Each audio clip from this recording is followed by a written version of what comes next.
To get rid of those pesky ads, request stories, listen to unlisted and bonus episodes, and to chat with the gang, support us by clicking the description link. What's up, everybody? My name is John. I'm sitting here with Jen and Nicole. I got a lovely, lovely story tonight. You haven't heard of this killer at all. It's fantastic. It's actually a terrible, terrible case as far as how to die, as far as how he's killing his victims. Oh. And oh my God, this case, I can promise you haven't heard this anywhere. And I think you guys are really, really going to like this.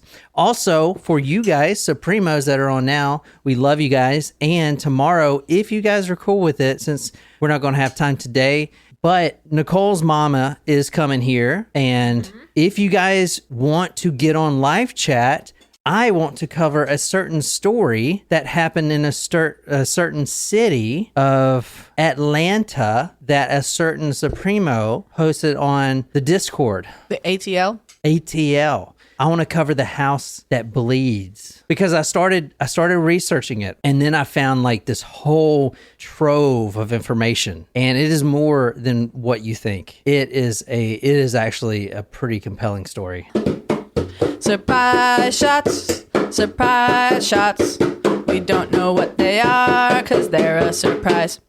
Okay, so I got the raspberry. Jen got the watermelon. John got the peach. I like peach. All right, let's get this thing going, man. Nicole's like super tan, and Jen's like super vampire. That's me all the time. Did you guys watch that show yet? Not yet. John just wants to pressure wash. So Can we watch an episode later? No, probably not. Okay. I'm just kidding, Jen. I think you guys will like it. I'm willing. Even if John does not want to watch it, I will watch it on my own when I'm doing my listing stuff, which is totally fine. All right, let's get this started. Welcome, everyone. Tonight, I'm just going to jump right in it. Thank you so much, Jen, for doing that story for us. It was really, really well done. Thank you. But anyway, tonight, we're going to freaking get in on this, man. We're going to hear tonight, and this story is nuts, nuts, nuts, nuts, nuts. How many times are you going to say nuts? We're going here right now. Does it have to do with nuts? Huh? Nothing. No, it is not. I wasn't making one of those. Here we go, guys, right here. Where is this at? Planet Earth. Oh, damn it, I was hoping it would like zoom all the way out. All right. So where is this, Jen? Australia. I can edit that out if you want. Is that not Australia? Is it Africa? Yeah. I mean, Zimbabwe. yeah, Zimbabwe, Oh my God. Zambia, Botswana. I can't see the shape of it. It looks... You need to zoom out so I can see the shapes of it. Okay, now I know it's Africa, but when you had it down the other way, I couldn't see the other half of it. Now go rotate See, okay, now that's the view that we had. Nicole, can you confirm that is the view that we had? No, that is Australia. Yeah. Yes, now pull it down. Jen, I said I can edit that out for you. See, now go down. See, now that looks like Australia. I had the shape right.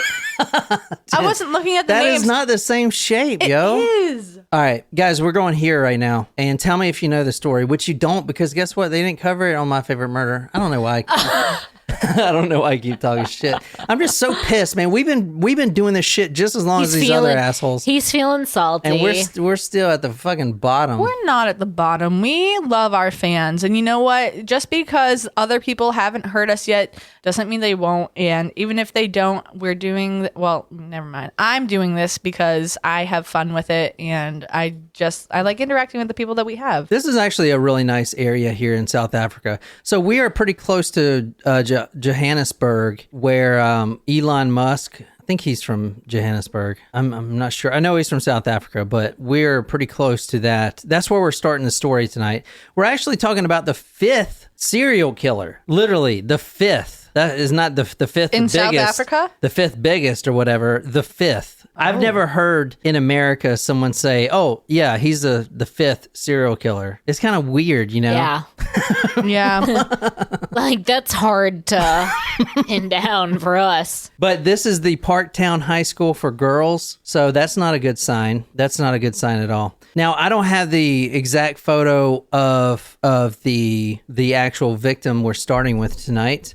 But here is a photo of what the girls look like. So young, 14 to 16-ish. Yeah. Since we're going tonight to 1996, May 6, 1996, I don't have a picture of the 14-year-old, the first victim here. And like I said, this is a crazy story. What, Jen?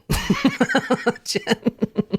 I didn't say anything. I'm just thinking about how spicy this Bloody Mary is. Yeah. It's good though. I'm sorry. I didn't mean to make it so spicy. No, it's good. It's good. It's a good heat. It's watered down, man. It's because of the ice. I'm sorry. Swirl it around with your finger. Yeah, swirl it. Your finger. I don't like that, but I'm not breaking eye contact with you either. And I kind of don't like that. Stop. Stop being creepy. Creepy John, cut this.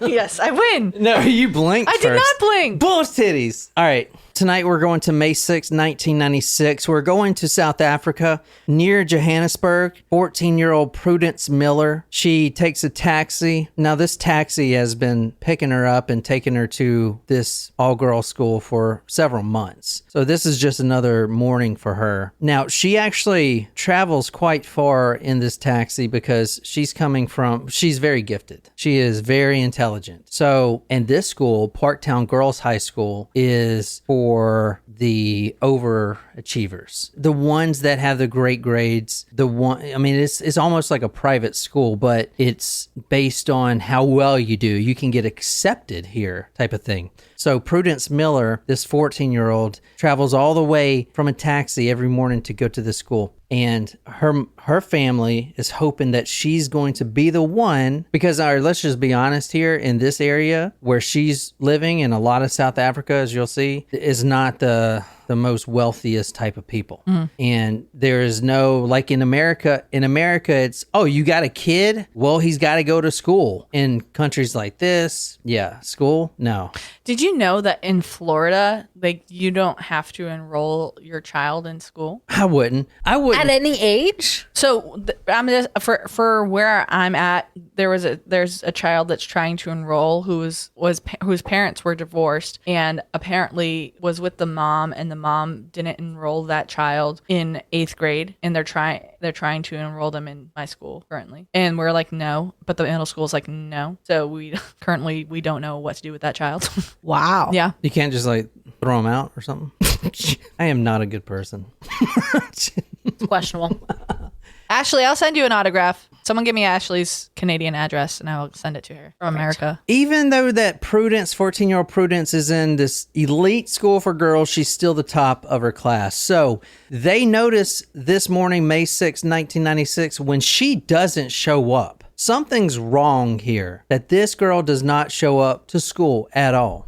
Now, she was brutally murdered. We're going to a couple of days later when her body was found. She didn't make it to school. No one knows what happened on that 30-minute taxi drive all the way to Parktown Girls School. She got close, Maybe she got there and wandered off, or maybe she got there and accepted a ride from somebody, or got abducted. Nobody knows. But her body was found near the intersection, and she was, quote, brutally raped and strangled. There was a huge public outcry on this one. It's probably, self-explanatory, but she was a virgin, and there was a huge public outcry because this was a 14-year-old girl. And there have been bodies before, but not of a 14-year-old. The police needed to do something after this. I mean, the public outcry, because this is at this point the seventh or eighth body that has shown up in this particular area. And the public outcry was so great at this one that people would write, and one of the letters that came in, this scathing letter, said, you need to do something about the, quote, tendency of bodies piling up. There's obviously a serial killer here, and he is targeting now children. This is the first. He's now targeting a 14-year-old. Whoever this is, we need to stop. Yeah. Now, it's not easy to stop someone like this. And in fact, they had to call in an expert, as we'll talk about. The police commissioner called in this guy named Pileup, and we're actually reading from his book tonight. I'm going to talk a little bit about him. He is a career detective, homicide unit, and he is fabulous. His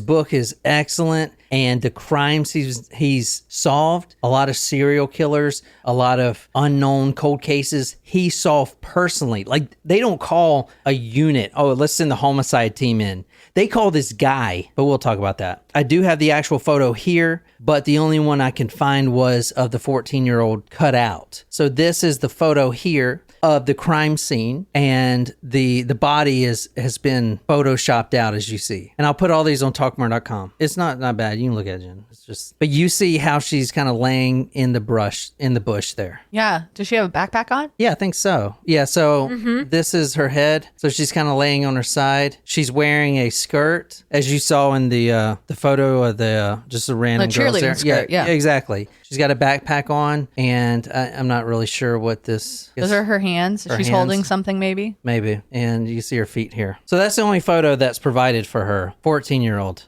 The scene of her body was, I mean, this is South Africa. All the other photos are not blurred out or anything. So the scene of her body was extremely hard to look at. Let's just say that. Someone phoned the mother after she went missing before the body was found and said they know it was a man, a strange man. All he said was, "I know where your daughter Prudence is." He gave an exact location. The mother goes, which is ballsy. The mother just gets in her car and goes herself. No protection or nothing. Nobody was there. The body was found close to that spot though. All right, moving on. 24th of March, 1996. A mother, a Pauline, disappears from her little neighborhood. The 7-year-old said, or he kept repeating that the cop comes to the house. The 7-year-old has been in the home for days, taking care of himself. He's worried. He's just a child. The police get there. They say, "Where's your mommy? Where's your mommy?" He just kept repeating the same thing. Quote, "My mommy took a taxi to the city. I don't know when she's coming back. She's had the same taxi driver for several months." Her legs and arms are twisted and tucked underneath her, and her head has been bashed in. The murder weapon has been tossed beside the body. A blood-smeared iron bar. Shoes and pieces of clothing lie scattered. Her body covered with wounds sustained when the killer cut off the victim's underclothing with a knife. So obviously there's rape here. Plus the 14-year-old was raped and strangled. Same thing. Let's go to another one. There's so many of them in this case. I might as well just kind of go at random. A nurse that was working at the Morningside Hospital. She wore smart blue shorts, and apparently those shorts really turned the killer on. She's been taking the same taxi for several months. You guys seeing who the killer is? Maybe he's a taxi driver. Oh, really, Jen? Did you not know that? Fuck. Oh shit. So over there, not everyone has cars, obviously. Like, I mean, I'm not trying to be, elitist. Well, I am trying to be that, yes, but I'm just kidding. No, I'm not trying to be. He's not trying to be. He just is. I thought I had a beer. No. No. Would you like this one? No. Not everyone has cars. And the reason I say that is because I don't know about you guys, but in America, literally everyone has a car. Mm-hmm. Okay.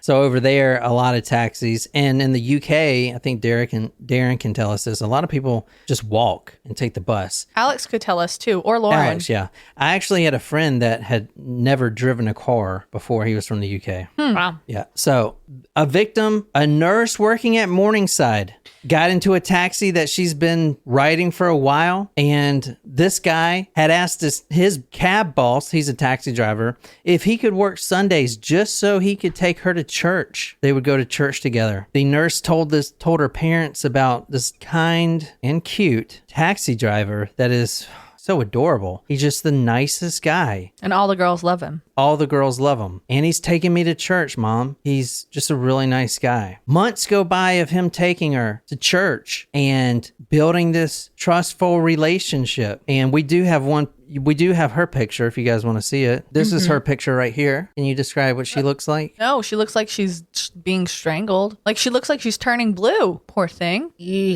So what is that around her neck? Is that a purse strap? Yeah, good there call. There you go. Very good call. Now look at this knot, okay? Because this is a special knot. It's a special knot that only the killer uses. It's his own branded knot, a signature. And as you see here, and I'll put this photo on talkmore.com, but this lady is being strangled with her own purse strap. So I guess she has a tan leather purse. And do purse straps come off? I mean, Some you of can them tear them off. Some of them have How a clip at the bottom. Oh, Yeah. clips. Okay. Yeah, so I guess the purse is unclipped and it's around her neck. And you see, remember what I talked about last time when the body expands? Yeah. You Yep. see this part right here? It's Yeah. kind of poking out. Mm-hmm. And you see how blue it is here? Yeah. How much circulation you think she's getting to her head? 0. That is pretty tight. And not only is it tight, it's wrapped twice. You see? Yeah. It's wrapped around twice. And then there's a knot here, which is a special knot that is dubbed after the killer. I'm sorry. What? Looking at the chat, Shram just kills me. What is she saying? Nakui said, "What are the first names of the serial killing couple, Parker and Barrow?" And Shram says, "Pine and Apple."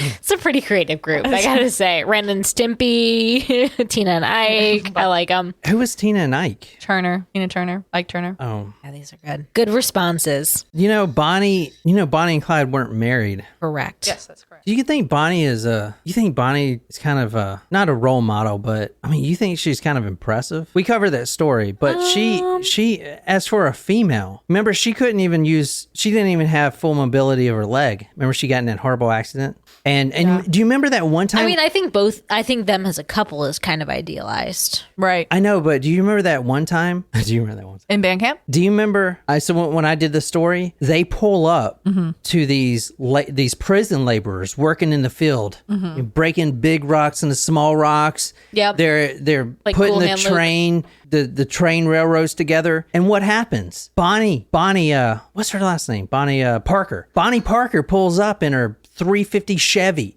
gets out with a Tommy gun, and just starts spraying. This is a female. So she is limping. She's limping at this point because her leg's all messed up. And she just starts spraying. I mean, come on. Is that not the coolest shit you've ever heard? I mean, I don't think that murder is depends. cool. So Depends. Oh my I'd have God, to dude. say I was negative, like, Ghost what? Rider. I was like, damn. Anyway, Women can do things. Yeah, I can know, do but things. I mean, We I don't can know. do hard things. right. Yeah, you can. I knew you were gonna say that.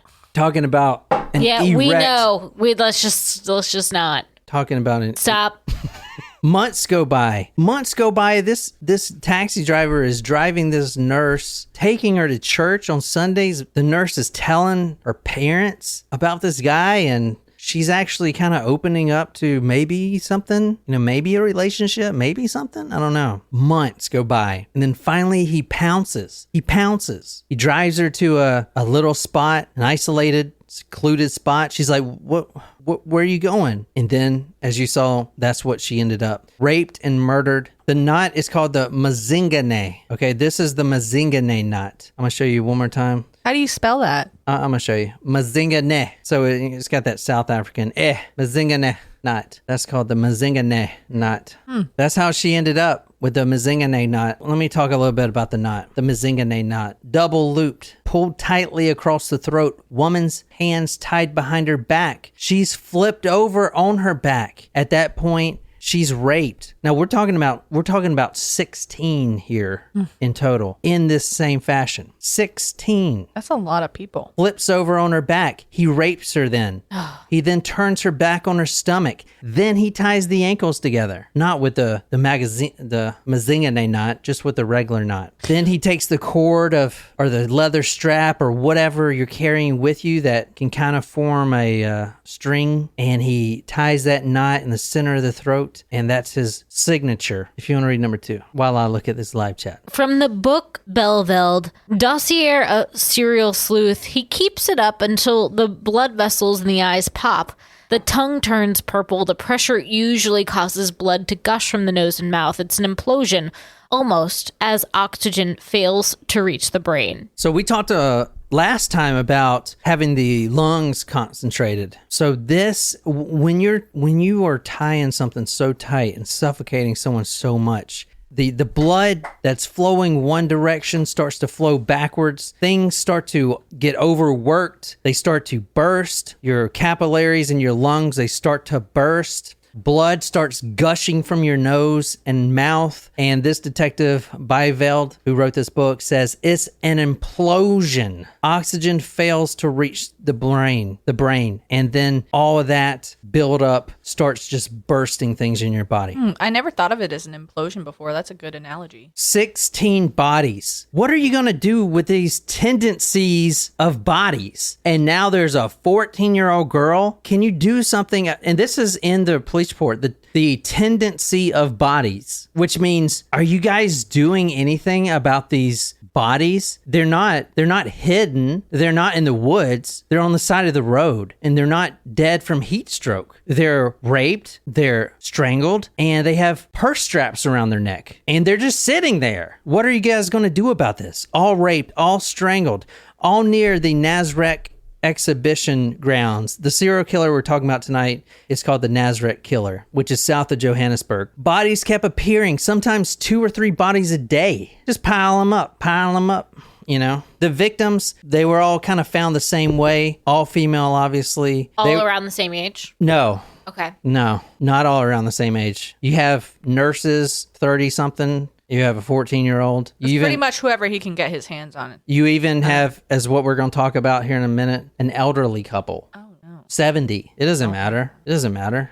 To a sexual deviant, think about Ted Bundy. He's a sexual deviant. If he didn't live in that area where he could go out to the beach and see all the girls his age or whatever, he would take what he can get, even if it's elderly. Because he needs to release those demons. That, you know, a sexual sadist, or not sadist, a sexual deviant like this, you know, they're opportunist. They just need to release. All strangled. The same thing. Straps, handbags, panties, belts, whatever you got on you. You don't have a purse with you? Do you have panties? I could use that. I can tie those in the same Mazingane knot just as I can the leather strap. All the victims were similar with appearance. All well groomed.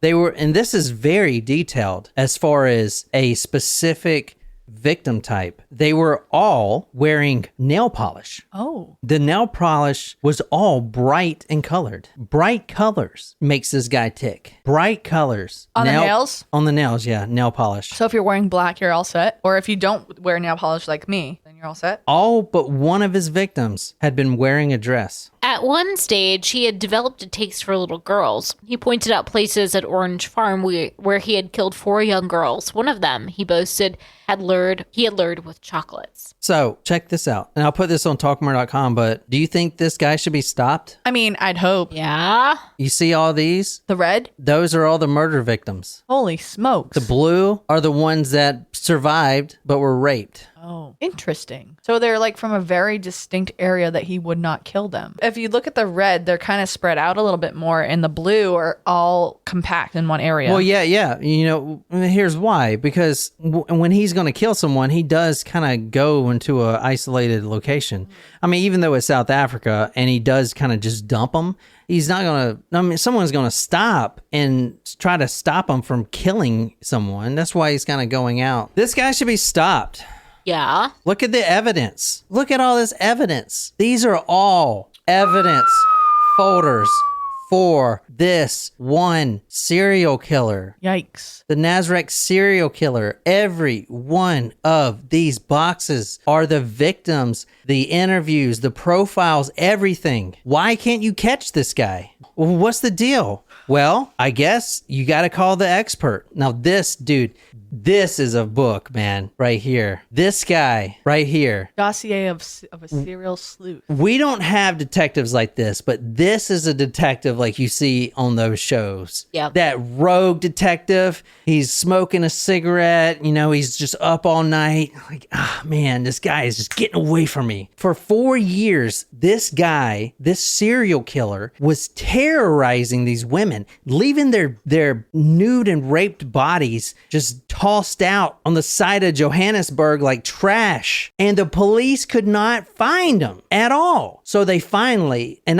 not they, the president calls this one detective, and this one guy is not the Los Angeles Homicide Department. They call one guy because he is the best. And this book is freaking amazing, dude. dude. He's dead now. He died in 2008.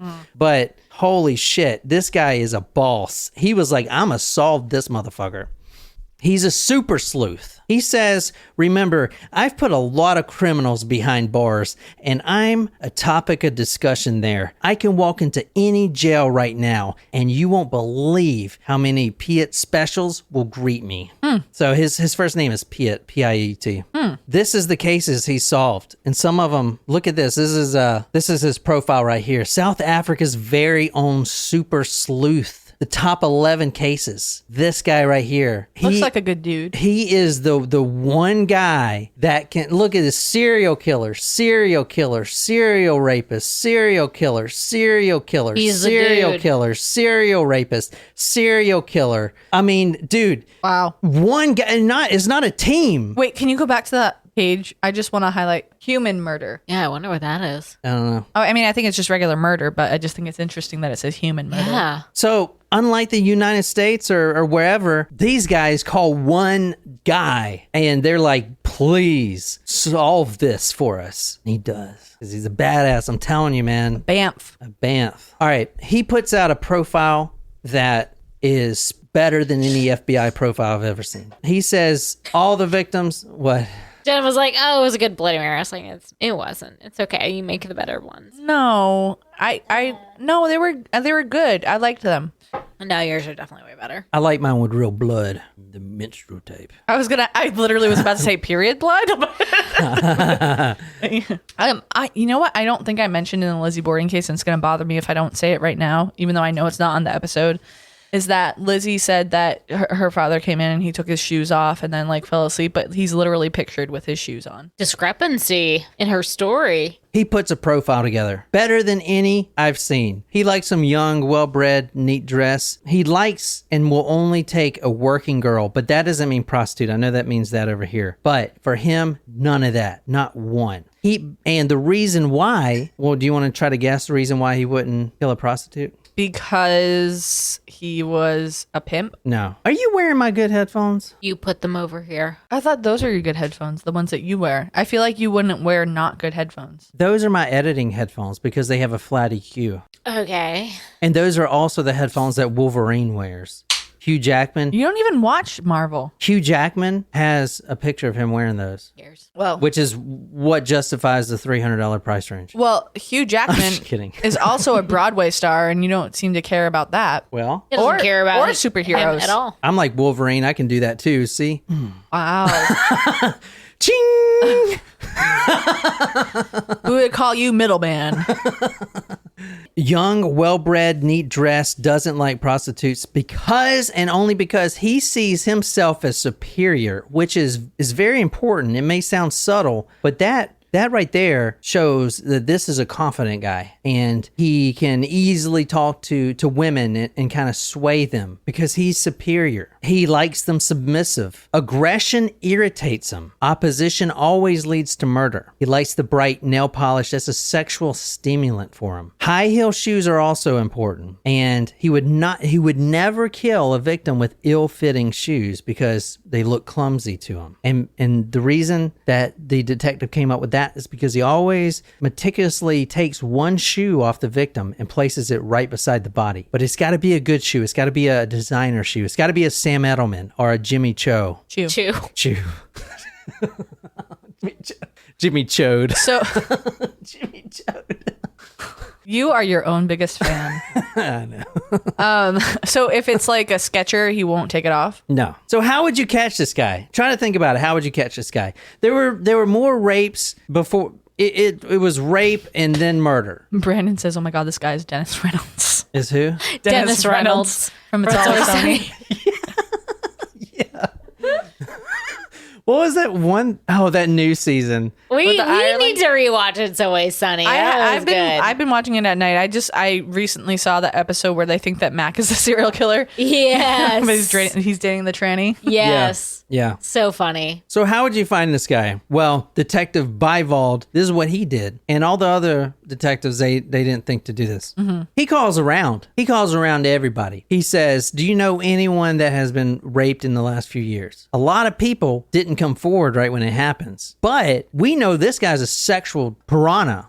This guy is a sexual piranha. So let's call around and ask who has any experience with this. And let's see if we can kind of build a profile. Because this is kind of a small area. It could possibly be the same guy. So that's what he did. All 6 of the women that came forward that said that they've been raped but didn't report it said that he was a short, slender, neat man in his 20s, a Soweto, Sotho, which is the area, so he had an accent, specific accent, with a soft voice. His kumbi, which is, I'm going to show you what a kumbi is, was as neat as a pin. A pair of women's, kumbi is a car, I'm going to show you. That's what I thought maybe it might be. A pair of women's panties hung from the rear view mirror. While he was driving, he played music. He was a real Romeo. This guy's a taxi driver, and this is what a kumbi is. And I want to import one of these because these are amazing. Check this shit out. Ooh, it's like a Volkswagen van. Yeah. It is a Volkswagen van. Yeah, Oh, yeah. But this is a kumbi. So this is what the taxis, I don't know if they're, I mean, obviously they're probably not still using these. Well, I think it's interesting. I mean, that's good for carpooling if you had to pick up multiple people, but it's kind of also, I hate to say this, the perfect van for a perfect like cover for a rapist. There's plenty of room in the back. Yeah, but it's too many windows, man. You know, too many windows. Well, I mean, you have to cover them up. Well, if he's a necrophiliac, then you wouldn't really have to And do plus, anything. I don't know how much room is in the back because he would always do his raping outside. But maybe that was so he didn't get DNA in there. But this is, I think, is a nice looking car. It's kind of like a little mini school bus. Yeah, that's cool. I don't think they use them anymore, but I'm not sure. They're I rare. still Pretty need cool. to find, you guys need to send me that site with the import for the Jeeps. Gosh. I think it's what? Hamster. Shut up, John. He always selected his victims carefully, waiting for the perfect time. Remember, this is a taxi driver from what this detective found out. He's a taxi driver. Why the fuck can't we catch a damn taxi driver? Because he's always driving all over the place. He may not have a specific route. This guy would become your go-to taxi driver. He would build up trust several months. He would basically get you to the point where you were thinking about a relationship with this guy. He's taking you to church. He's doing all this stuff, but all of a sudden, Take you to church, I'll drive my all of a sudden, he takes a detour in his combi. He drives to a secluded spot, usually a cornfield, and he forces the victim on her stomach. He takes now the victim at these points, a lot of the women would probably willingly have sex with him. Oh. Because They know him. They trust they him. know him and trust him, but throws him out the car with a knife to their neck, tells her to get on her stomach. Then he rapes her. And then he does what we described earlier. The killer here tonight changed his MO completely. And this threw the detectives off, but not this one guy. And I guess in South Africa with serial killers, I don't know, because we've only done this case. It's the only South African serial We've killer. done one other South Africa case. Yeah, but it wasn't a serial killer. Right. It's just some kid that killed these 2 girls. I know. I'm just saying. What's the guy's name? Marvin. Marvin? I don't know why that came to my mind. I'll give you I'll give someone 2 points if they can tell me the guy's name. Starts with an X. You don't answer it. I don't know it. All right. So he changed this guy, this taxi driver killer, Narsec killer. Didn't stop looking at your phone. She's looking at loons. Horrible. No, she's not. Do you need a Luna cam? Unless I need a Luna's on her Luna cam. phone. Well, then give me your damn phone. Go ahead. Take it. Go ahead. I mean, give it to me. Give it. You concentrate on one profile only to discover that the killer has changed his modus operandi. In other countries, serial killers tend to follow the same modus operandi for each murder, but here they use different methods and operate in different areas. It's a feature peculiar to South African serial killings. I don't know why. The detectives, they were doing something wrong before they called this guy. The reason he changed his MO is because they decided the best way to catch this guy is to release everything to the media. Everything. So this guy was playing cat and mouse. Oh, you think I'm this? I'll be this. Changed everything. Everything. So immediately when this bifold detective got in here, he stopped that. No news whatsoever. But all of these murders we're about to talk about were linked, and it's a completely different MO. No taxi involved, but it's the same guy. So what we're going to talk about now, or I'm just going to get into it. June 1996. So this is a month after, or 2 months after the March one. He has been reading the newspapers. He has been watching the TV. He knows they're on to him. So he's got to change up something. A young couple drives down the road by Johannesburg. They're in a Bakkie, which is like one of those little cars, kind of like a Honda Civic or something. And all of a sudden they hit what they think is some rocks in the road, some kind of large rocks. The back tire blows out. Now, this couple, young, they just got married and they were on their way to their honeymoon. They hit these rocks, the car's sputtering. They come to a spot where there's a little bridge. A man gets out and he approaches. He's a nice looking man. He is offering his help. Oh, I see you're having a little trouble there. Is there anything I can do to help? He waits till there's no one else in the vicinity. Then he brandishes the knife. He puts it to the woman, the new married woman, and he basically says, you're going to do what I say. And they said that he was, and other victims said this too, that he was, quote, excessively aggressive. He forces the couple back into the car. He tells the wife to sit on the husband's lap, and he is driving this guy, this random guy. Right. And he drives into the veld, which is like the veld, VELD, in South Africa is like the plains. Kind of like let me just show you Like the Midwest. The Midwest. The prairies. Yeah, that's Yeah, what I yeah, thought. pretty Yeah. much. Ends to the prairies. South Africa. To the ocean. Veld. So this is what a veld is right here. Oh shit, I gotta plug this back up.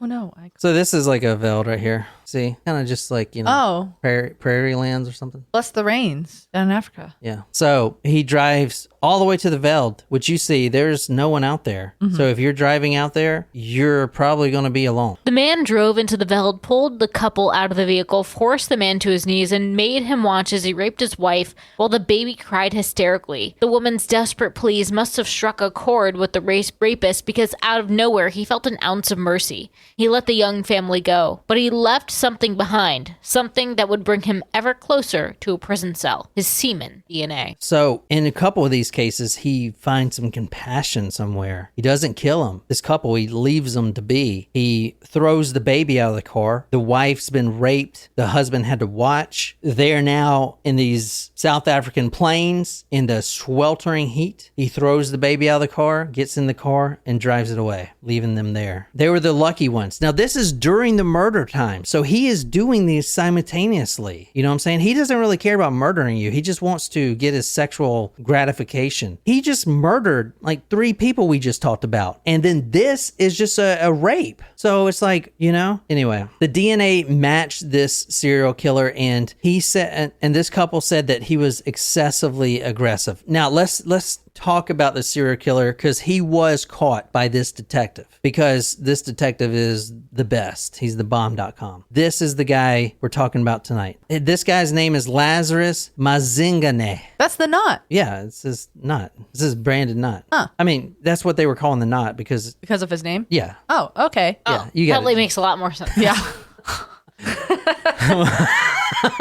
And you thought we weren't paying attention. Yeah, Mazingane. And that is how you say it too, because I actually heard someone in South Africa say it. Oh, like Lazarus Mazingane. That is him right here. This is after he was arrested. So can you describe him? I mean, He young, looks young, yeah. yeah, he's in his 20s, yeah. Okay. dark Does he look- complexion. Does he look like a sexual deviant and a sexual No, but you can't always tell that. No, it looks like he's got like acne scars on his face or something, right? Yeah. does he look handsome He's not my type. and like nice? He doesn't look like a bad guy. Wait, does he look like he'd pick you up and take you to church and meet your family and drive you for months? I wouldn't have any concerns getting into a car with him. No. By any means. See, that's the problem. Yeah. That's the problem these women were having. Well, it's hard. Like, how are you gonna unless you got a gut sense of like, ooh, something feels off here? But it's not like there's any identifiers. Follow your For- heart, your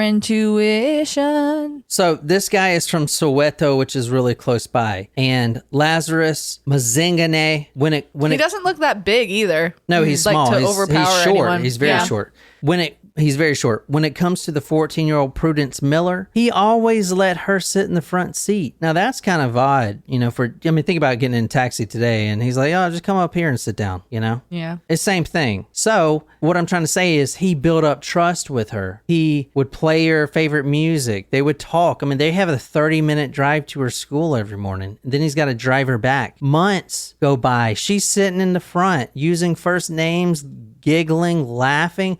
All of a sudden, the demon comes out. Literally, that's what it is. Because her body, they can't even show because it was so horrific what he did. Yikes. So whatever is inside of him, the demon just comes out. It's like Ted Bundy.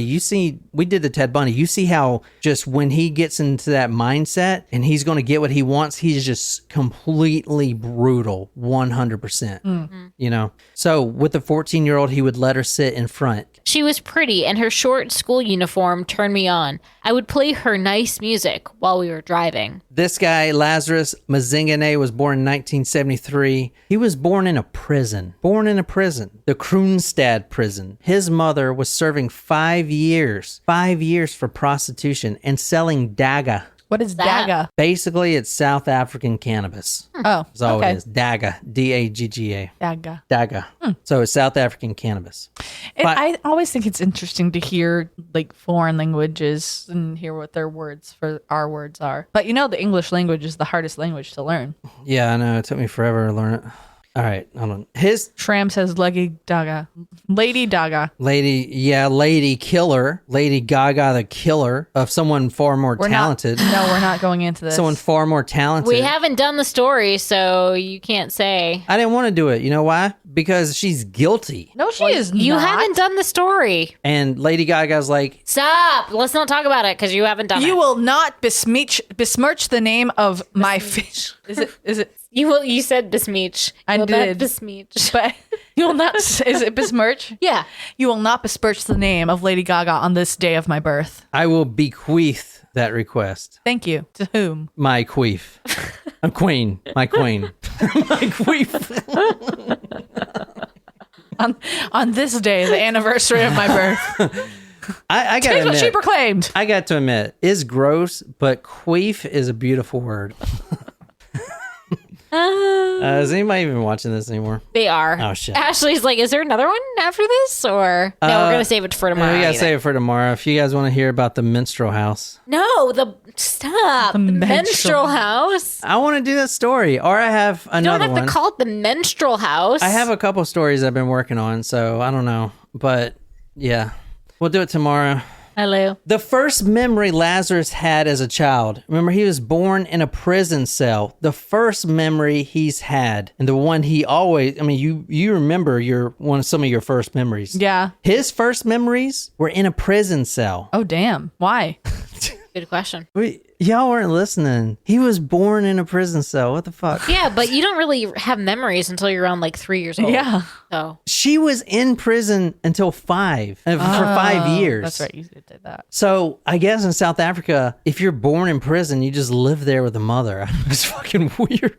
My first memory is when I was 3 and I got in trouble at preschool for hitting a boy who became like my childhood like crush / boyfriend. Who ended up being gay. I used to go around and tell everyone that certain people have cooties. you have cooties. I also remember walking to McDonald's and it was all the way up. Like I lived on a hill and like the road that I live on is Tarkin Hill Road, and so there was a big hill at one point on it. And my babysitter and I walked to McDonald's, and we were walking back, and my dad was on his way home from work, and he's like, "What are you doing?" We're like, "We're walking back to McDonald's," and he like stopped and picked us up. He's never forgiven his mother. He says, quote, "She fucked up my life." The mother was released from prison, became an alcoholic, and continued to sell daga. Mazingane was raised by his grandmother, and those that knew his mother said the following, quote, "You could see that there was not even 1 ounce of maternal love for her son. Not even 1 ounce. Not even 1 iota of love. She didn't give a fuck. She's gonna make her money, son. Mm-hmm. She fucked up my life." Lazarus finishes school. He ends up marrying a nice girl named Nompi, Nompi, and he physically, emotionally, and verbally abused her.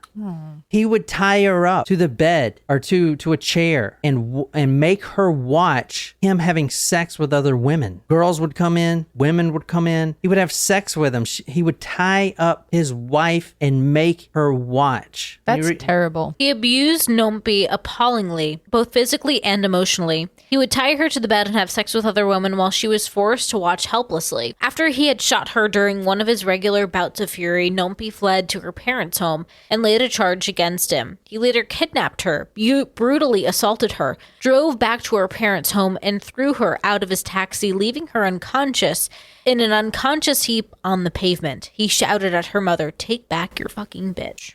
At the mother, this is his wife's mother. He throws her out of the taxi and then looks at the mother and says, "Take back your fucking bitch."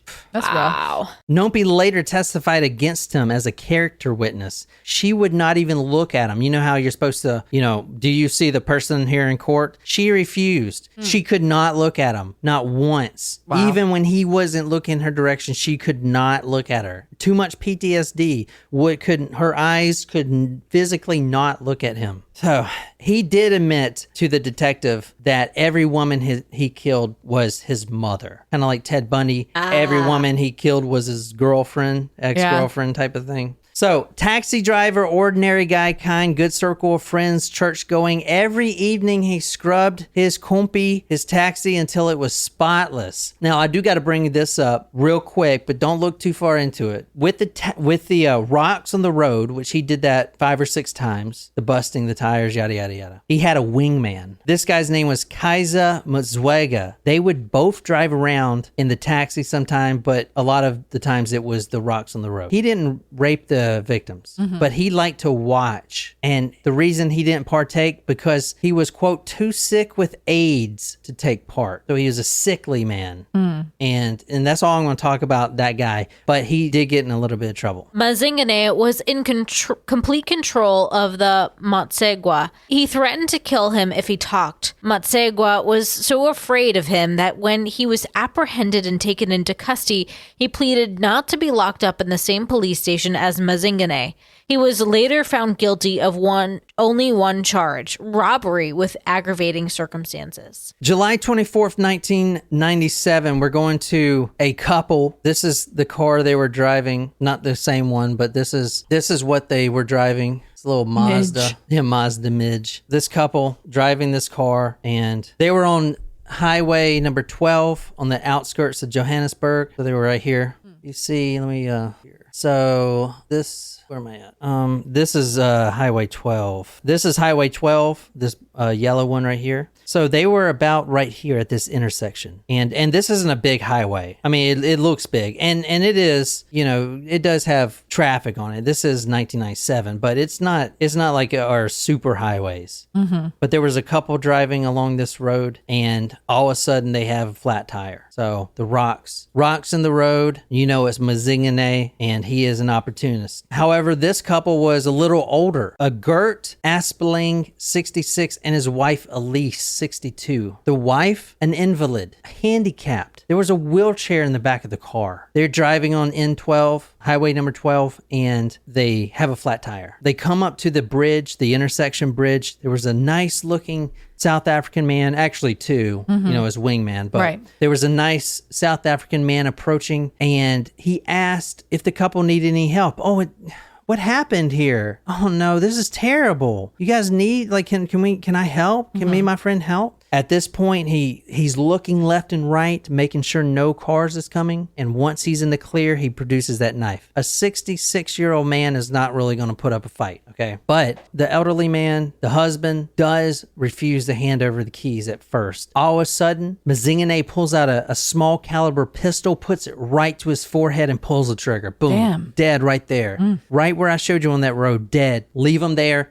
Dead. Dying. Let's go. Does not give a fuck. Does not give a fuck. Elise, the 62-year-old invalid who's handicapped, who couldn't even get out of the car, just watched her husband die, left on the road, and now these two men are getting in the car. And she can't even talk. She's an invalid. That man is dead right on the road. Just let's not move the body. Just leave it right there. All right. And they drive all the way to Eichenhof and into a cornfield. This is about where they were right here. Eichenhof is right here, and you can see that there's a lot of wooded areas around here. Like up in here, there's a lot of places that, there's civilization, but I mean, let's take a look at this right quick. Like you could easily pull your car off at this intersection right here and drive behind that hill, let's say, and no one will see you. And that's exactly what he did. So it's the two men and the handicapped woman at this point. She couldn't move, obviously. She's handicapped. Right. He gets out of the car. He pulls the sheepskin seat covers off and throws them on the ground. He takes her, opens the door, takes her by the shoulder, and then rips her out of the seat, throws her right down on the ground. At this point, she is begging. This 62-year-old woman is begging. And she is, like I said, completely helpless. She is mumbling, begging for him not to rape her. And eventually, whatever she said did strike a chord, and he didn't. He jumped in the car and said whatever, left her there, drove to the local pawn shop, pawned the wheelchair for just a few measly coins. Sold her wheelchair. She was lucky she wasn't raped, but he left her there. This is South Africa, Johannesburg. It's hot, sweltering heat in this open field. It's like the Lion King out there, literally. I mean, it is hot and there is no shelter. She is handicapped. She is laying in the field, burning. She was there almost 2 days. Couldn't move, no water, sweltering heat. Luckily, a tractor driver spotted her because she was dead pretty much on the cusp. She was almost at that point. He left her there in the desert, just left her there. 2 days later, tractor driver finds her. She lives, but her life is over. She now stays in an assisted care facility since her husband was her only caretaker. She loses her husband. She loses her life. She's left there to rot like an animal carcass. Awful. It took until the year 2000 until he was finally caught. He did the rock trick again, but this time he busted the tire of a prominent attorney. It was a female attorney, and she played the cards. She knew what was going on. She knew that she couldn't overpower him, plus he had a gun.